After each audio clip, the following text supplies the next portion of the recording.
Quantum physics has been one of the big challenges to scientific realism in the 20th century, and to the point that many of the founding fathers of quantum physics, and some physicists to this day, talk about quantum theory as if it's told us that the whole realist project, the whole idea that we could learn about the world from our theories, was just going to be called into question. Modern physics is a physics that incorporates fundamentally notions like symmetry.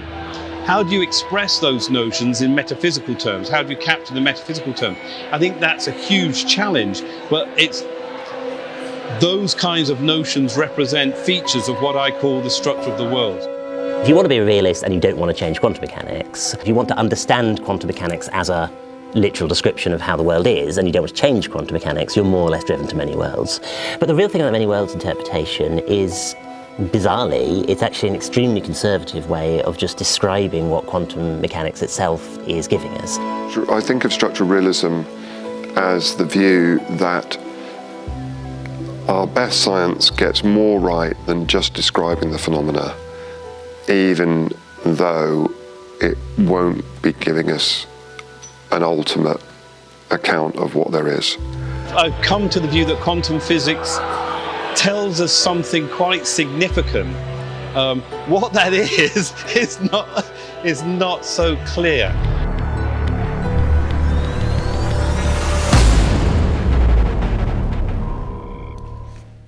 Right, so indeed I want to talk about quantum physics today, the pinnacle of physical sciences. It's around 100 years old, depending on how you count. You pick up any interesting, decent textbook or article on quantum physics, it tells you two things. First of all, quantum physics is absolutely amazing. It's absolutely amazing in providing us a quantitative picture of various phenomena, allowing us to predict all kinds of things, and even giving us understanding of all kinds of phenomena that are rather exotic from everyday point of view. At the same time, when you look at the foundations of quantum physics, they're rather unclear. And today I want to focus on those foundational challenges at the heart of quantum theory and how those challenges interact with this question of scientific realism. This issue relates to what we talked about last week. So last week we talked about the wave nature of light and what sort of attitude we should adopt towards this idea that light is a wave. And I said that when we dig deep enough into the theoretical foundations of electrodynamics, we face a question. We have the equations, and we have to decide exactly how we are going to interpret those equations. Are we going to take the equations to be telling us about the waving electromagnetic waves around us? Or are we reading them as telling something about just how charges move and how those movements are correlated across time and space?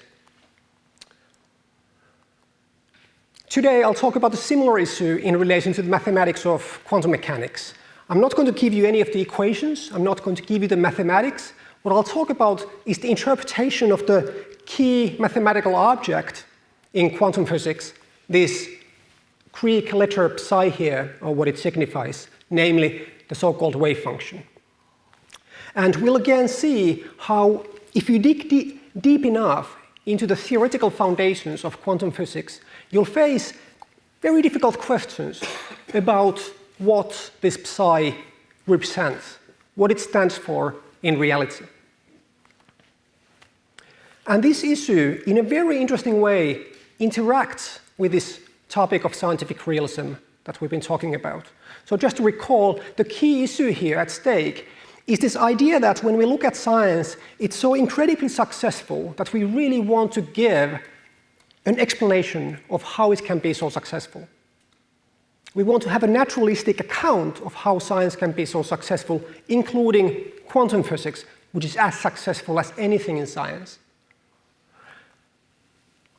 But when it comes to quantum physics, this natural idea that science is successful by virtue of scientific theories representing how the world is becomes very difficult because it's so extremely difficult to say exactly what quantum physics represents.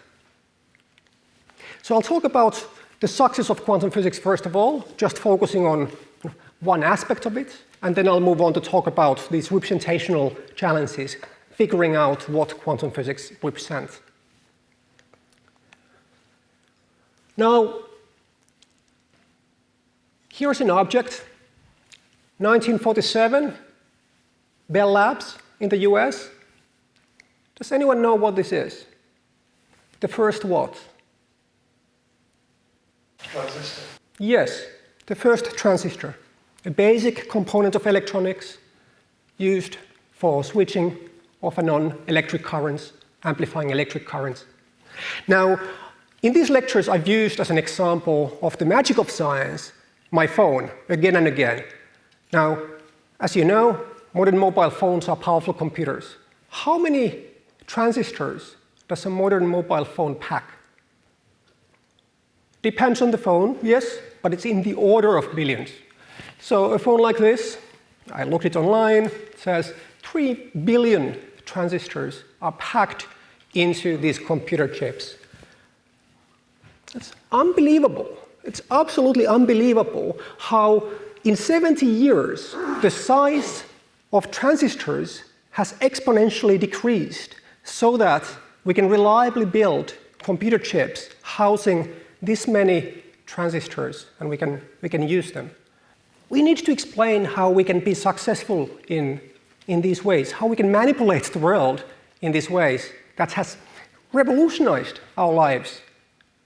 Certainly, it's revolutionized my life. When I go home from work, I can play Pokemon Go. My life is so much better nowadays. Now, what's the explanation? A large part of the story turns on quantum physics. These computer chips are based on our understanding of semiconductors. And our understanding of semiconductors is quantum mechanical. Semiconductors and how they conduct electricity has to be understood in quantum mechanical terms. The charge carriers, whether they're electrons or ions or electron holes, have to be represented in quantum mechanical terms. So here on the second page of the textbook, you see the Greek letter psi standing for the wave function. And it's a gift that keeps giving. Many commentators have said that we are only at the beginning of the second quantum revolution. We're only beginning to harness the full power of quantum mechanical grasp of what electrons are and what their properties like spin are, building not only electronics but spintronics. Maybe through quantum computing it's on its way. Now, when one thinks of this aspect of the success of science, computing, and indeed how it has revolutionized our lives, it's very hard not to feel the pull of this basic realist intuition that Hilary Putnam uttered in the 70s. Surely the realist attitude, this idea that scientific theories are really getting at how the world really is, they're saying true things about electrons and so on, is the only way to make sense of, to understand how science can be successful in these ways. But if one adopts this very natural attitude towards the most successful science there is, namely quantum physics, what is the content of that attitude? What are we believing? Well, that's going to depend on what quantum physics says about reality. Now, one thing that quantum physics says about reality seems to be that there's this odd thing called quantum superposition. I'm sure many of you have an idea of what quantum superposition stands for. Have a look at this comic strip and see if it makes sense to you. If it does, you already know what I'm talking about.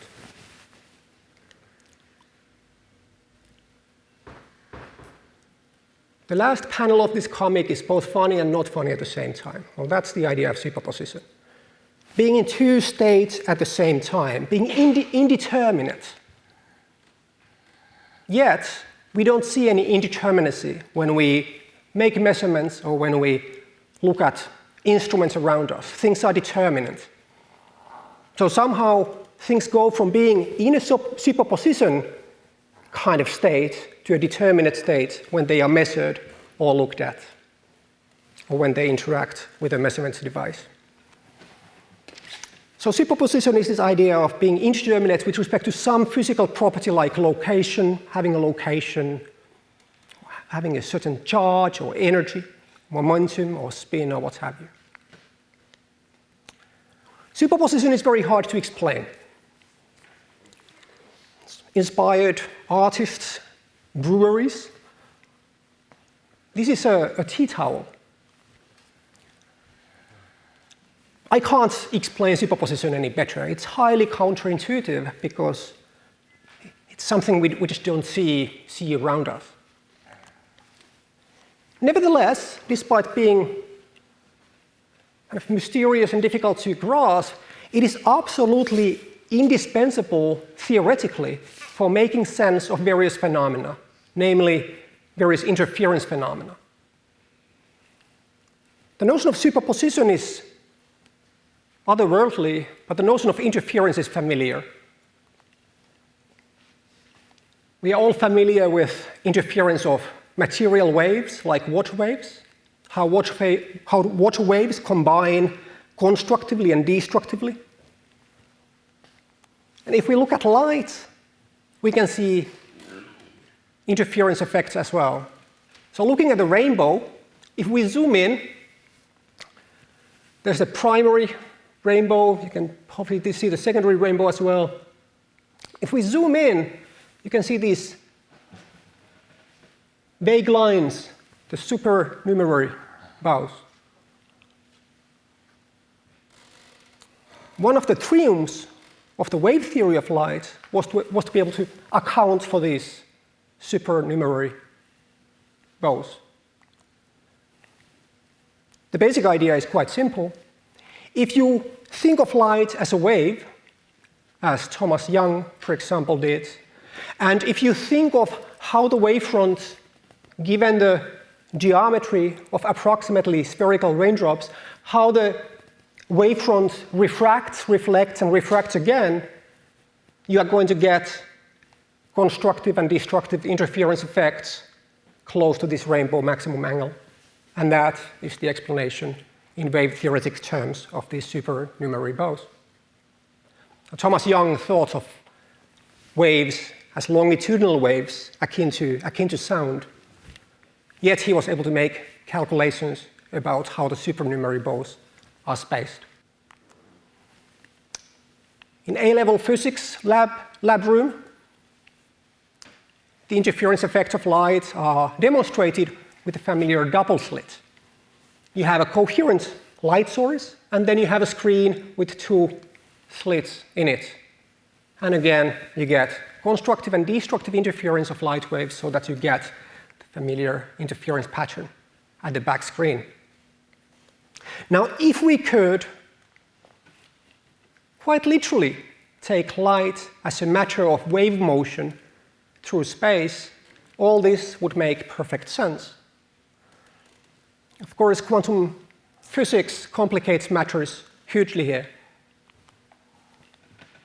First of all, when we make light weak enough so that it's hitting the screen one quantum at a time, so that we are dealing at the quantum level, where the quantum description of the interaction of light and the screen applies, what we see is that the interference effect still comes through, but it comes through statistically when we get photon after photon hitting the screen. Now that's really quite tremendous if we think about it. We get the interference effects, but we don't see anything to do with the waves, right? If we think of light as having traveled from the source to the screen one photon at a time, surely it must have gone through one or the other slit. A particle, if you think of photon as a classical particle, cannot go through two slits at the same time. But you are not going to get the interference effect if you have these particles traveling either one of the slits or the other. But we do get the interference effect. On the other hand, if we think of light as traveling as a wave from the light source, through the double slits, then we can get the interference effects. But what is the physical mechanism that explains how the light wave suddenly transforms at the backdrop screen into a particle while traveling through the first screen as a wave? It's a familiar puzzle about the wave-particle duality of light. A classic puzzle about quantum physics. The second important thing to realize why it's really quite difficult to make sense of the wave nature of light in these simplistic terms of taking the wave quite literally is that this wave-particle duality has nothing to do with light per se. It applies just the same to material particles, whether they're electrons or atoms or molecules, even quite complicated molecules. So these interference effects have been experimentally demonstrated with molecules such as fullerenes or buckyballs, the C60 molecules comprising 60 carbon atoms. In 2012, in 2013, it's the last one I've read about, they demonstrated these interference effects with molecules of more than 800 atoms. So these are very, very large material objects with considerable internal structure, yet they give rise to the kinds of effects that show that we have to describe these objects in terms of a superposition with respect to their location. Use this mathematical object psi to describe their physical state in order to get the results right. So as I said, this demonstrates that this notion of superposition seems to be absolutely indispensable for making sense of a huge range of interference effects that we can detect. Do we have to make sense of this notion of superposition? There's a long tradition in physics to say that the answer is no. Going back to Bohr and Heisenberg and others writing, the founding fathers of quantum mechanics writing about these matters in Copenhagen in 1920s and 1930s. And they said, no, you don't have to make sense of superposition. You even can't make sense of this notion of superposition. It's something you shouldn't even try. In the words of David Mermin, summed up this attitude towards quantum physics famously or infamously as shut up and calculate. Don't even ask these questions. Just use the theory to predict some results and be happy with it.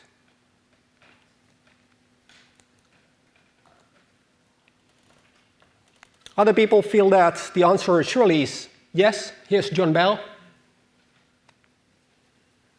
The aim remains to understand the world. If you restrict quantum mechanics to be exclusively about piddling laboratory operations, that is to betray the great enterprise. If you truly want to understand what's going on, you absolutely have to make sense of superposition. Now, it's not clear to me personally whether understanding in physics relies on making sense of superposition. I think a huge amount of understanding has been gained without making sense of this notion of superposition. But surely for deeper understanding, you need to try and make sense of it. And also, you need to make sense of it for theoretical consistency. So, I'm not going to say more about this notion of understanding. I'll just say that here's a lovely book that came out earlier this year by Adam Becker on these matters. I think it's a really worthwhile read. Let me elaborate on this notion of consistency having to do with the famous Schrödinger's cat, and use that as a way to talk about different attempts to say what this psi represents. There are different ways of showing that quantum physics leads to an inconsistency or some sort of paradox. Here's a classic triad, one classic way of putting this. These three notions are mutually inconsistent. So they can't be all true at the same time.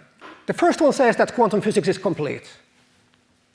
The quantum physical description of electrons or atoms or what have you gives the complete story of what's true of those systems. When you describe those systems in terms of its wave function, it tells everything there is to be said about these things. The second says that quantum mechanical dynamics is correct. Quantum mechanics describes how this wave function evolves over time, how this wave function changes over time. In quantum mechanics, for example, Schrödinger's equation gives you that. And the third one says that measurements have determinate outcomes. Well, that's just what we see when we look at measuring instruments. They seem to have always determinate outcomes.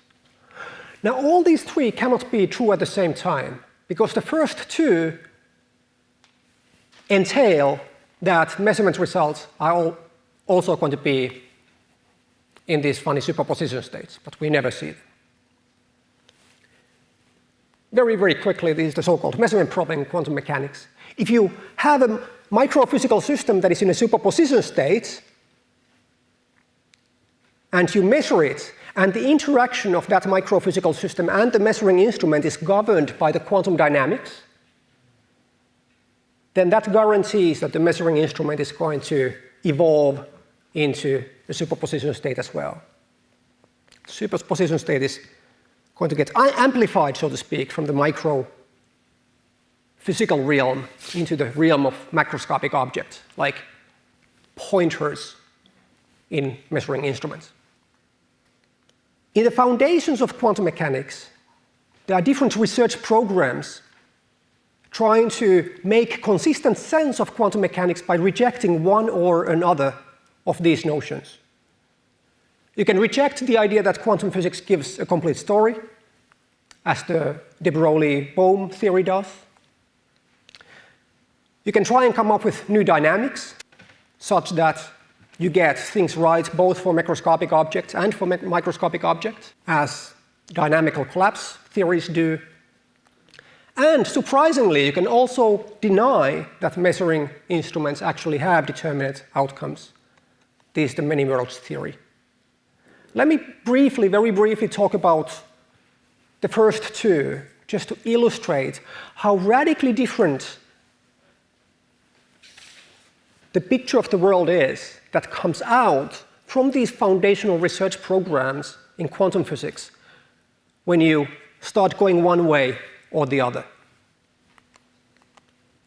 So this idea that quantum physics may not be complete, there may be further physical variables that are needed to fully describe quantum systems, goes back to de Broglie writing about this in the 20s, but it's most closely associated with this guy, David Bohm, who wrote very significant papers in the 1950s that were largely ignored for kind of socio-political reasons for years.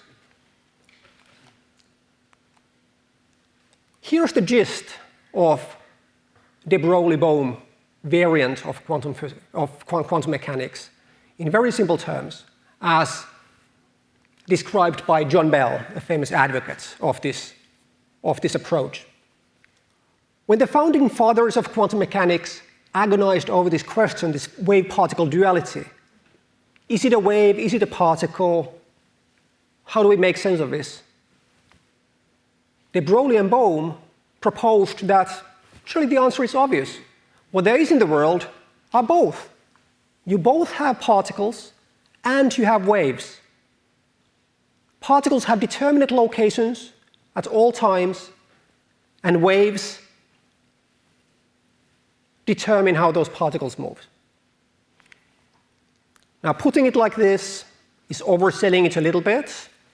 The waves that are describing how these particles move can't, for one thing, they can't exist in the same space as these particles do. But the basic idea is nevertheless the following. If you think of the double-slit experiment, which is so puzzling in terms of wave-particle duality, and you zoom in, what's happening after these two slits? The view of the world that the Bohm theory gives you is the following. When you have these light particles traveling from the source to the screen, each one of them travels determinately, either one or the other slit, and each particle follows one or the other of these determinate trajectories. They have a determinate location at all times. Now, as you can see, the trajectories are pretty funky. Well, we are dealing with quantum physics after all. It is weird. And the shape of the specific trajectory is determined by the wave. So what there is in the world are both particles and the quantum wave. And this is responsible, according to de Broglie-Bohm theory, for the interference effect. Now, at the other end of the spectrum of these alternatives, you have the idea that we shouldn't try and add something to the physics in the way de Broglie-Bohm theory does. We shouldn't try to add these so-called hidden variables to the theory. We should just take quantum mechanics to be a complete story of what there is.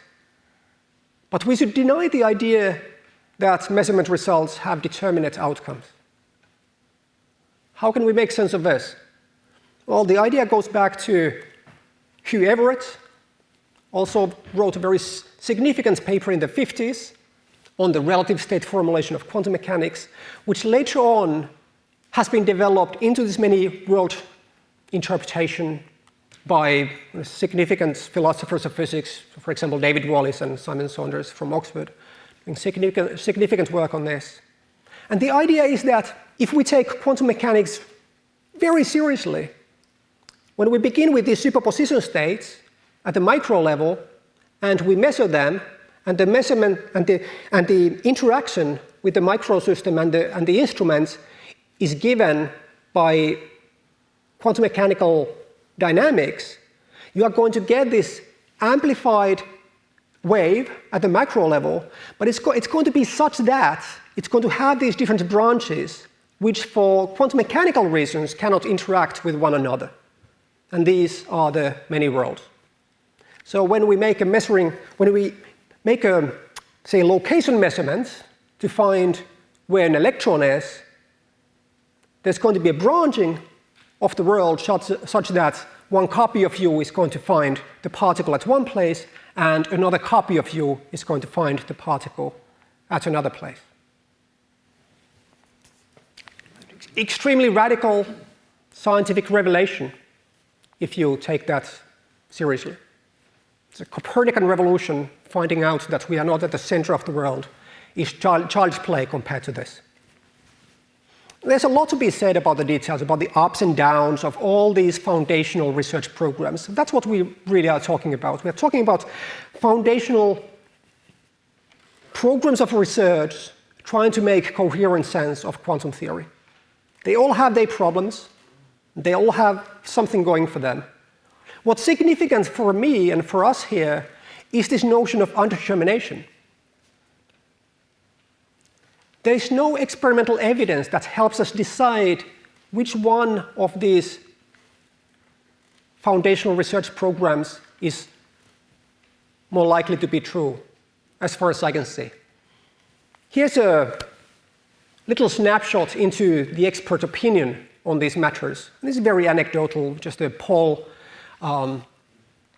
taken from a conference on foundations of quantum mechanics. Interestingly, there weren't any Bohmians around there. It just depends which conference you go to, whether or not you're going to find Bohmians. So at this conference, there weren't any. But the bottom line is that the expert opinion diverges radically.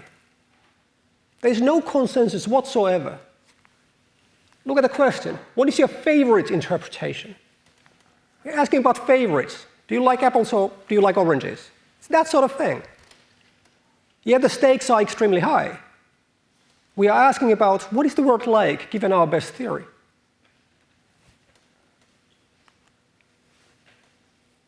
I'm personally highly skeptical about us being able to, on the basis of the data we've got, determine which one of these pictures of the world is in any objective sense, the best or likeliest to be true or trustworthy. I don't think we can reliably reason about matters like this. I think if you look at the history of the relevant science, for example, all kinds of contingencies that seem to be playing a huge role why people adopt one interpretation over the others. It's not even clear whether we've conceived all the alternatives. Why think that we've now exhausted the space of possibility? Some of these alternatives have been conceived of relatively recently. Quantum mechanics is 100 years old. Many roles interpretation has been seriously developed only fairly recently, having to do with this recognition of how significant a role decoherence plays in understanding the interaction of microscopic systems and measuring instruments. I don't see any reason to think that there aren't further alternative ways of thinking about quantum physics that will be conceived of at some later point in time. Now let's come to this issue of scientific realism and photons. What are the implications of this kind of foundational uncertainty regarding what psi, this wave function, represents? 2 weeks ago, I mentioned this kind of standard BBC article about what we know about the nature of light. Here's another quote from that article. It says things like, visible light is carried by photons. In other words, light is a particle. Now, my attitude when I hear things like this is that, what does that mean? Talk is cheap. It's very easy to say that light is a particle. What does that mean? What's the cognitive content of saying that light is a particle or light is a wave? Is that a philosophical question?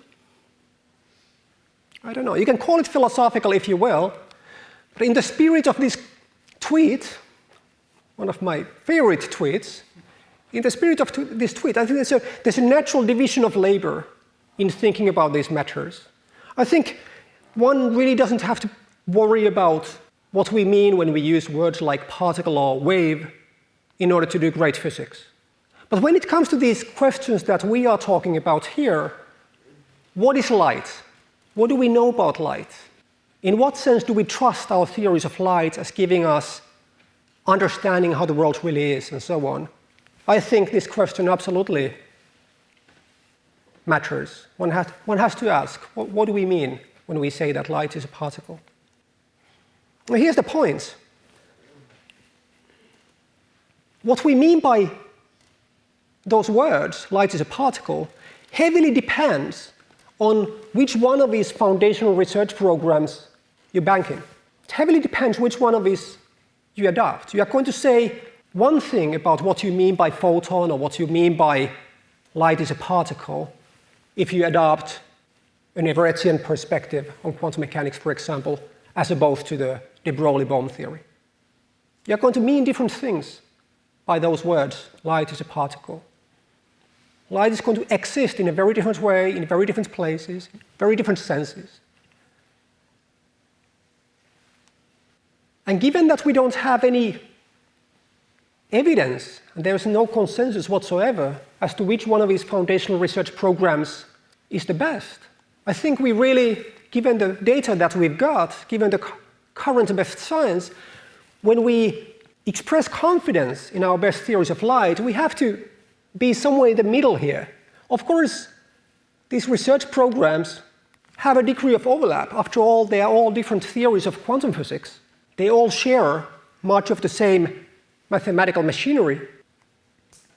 But it's not clear that the kind of overlap they have affords any sort of significant, substantial way of talking about light, for example, being a particle or being carried by particles or anything like that.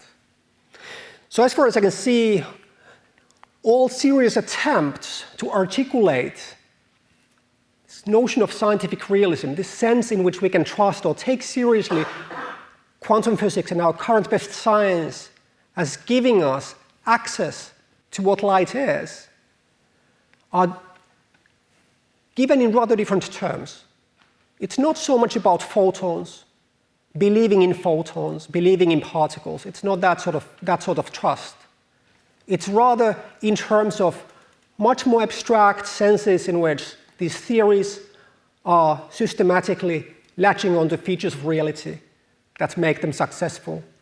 So-called structural realists want to do it in terms of symmetries, perhaps, and in terms of other features of our theories. I'm inclined to think that it's better to talk about scientific realism regarding theories as opposed to the kinds of objects like photons that those theories may talk about. It's not so much realism about photons. It's realism about these theories, this trust that these theories are on the right track, and in the future science we'll better understand how these theories are latching onto reality to make sense of how they work. Now, let me wrap up these lectures by going back to the first lecture.